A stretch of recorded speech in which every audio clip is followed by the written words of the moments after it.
The deeper you go, the more powerful this becomes.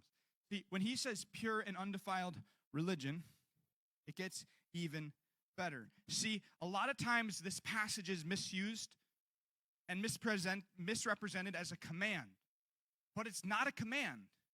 He didn't say, thou shall care for orphans and widows. He did something even better than that. Are you ready for this?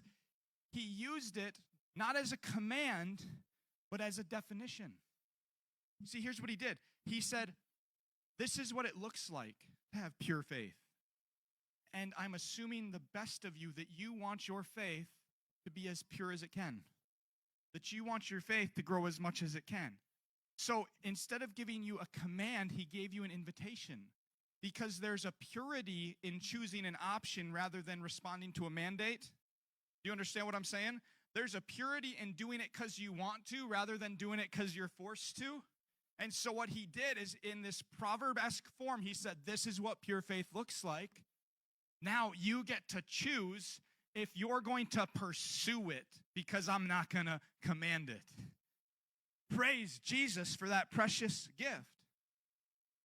Now we're emphasizing foster care today. And we have to acknowledge the tension. It says orphans and widows. It doesn't say nothing about foster families or children in foster care, does it? Let me clear the air a little bit. I believe with all my heart that if the foster system existed then as it does today, that it would be a cliff note in this passage. When you understand what orphan and widow represented in their society as people who were most vulnerable to not being able to take care of themselves, then I think it clearly fits into the passage. Clear. Fits within the context. So, like, imagine this story, okay? Imagine you're in first grade, and it's just a regular night. It's getting late, your parents have some friends over, but you go to sleep. Are you imagining this? Maybe close your eyes and imagine this really seriously. You're first grade, your parents have some friends over, it's late, you go to sleep, and you're woken up in the middle of the night by a police officer. You hear your parents yelling, the police are in your living room, and the officer says to you, little first grader, hey, why don't you grab your coat, we're going to go, and you're going to come with me.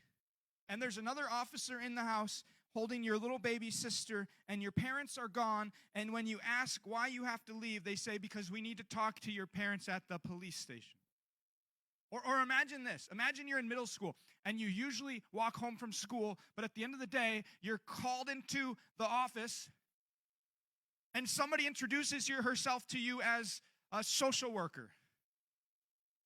And she says, hey, I'm going to take you with me today.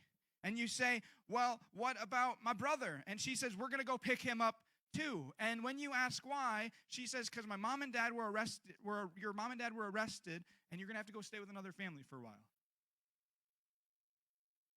Listen, pure and undefiled religion is this: to care for vulnerable children and other vulnerable people who are just victims of circumstance outside of their control, and they need somebody to advocate for them. They need somebody to love them. They need somebody to care for them, and they can't provide it for themselves. Pure and undefiled religion is this.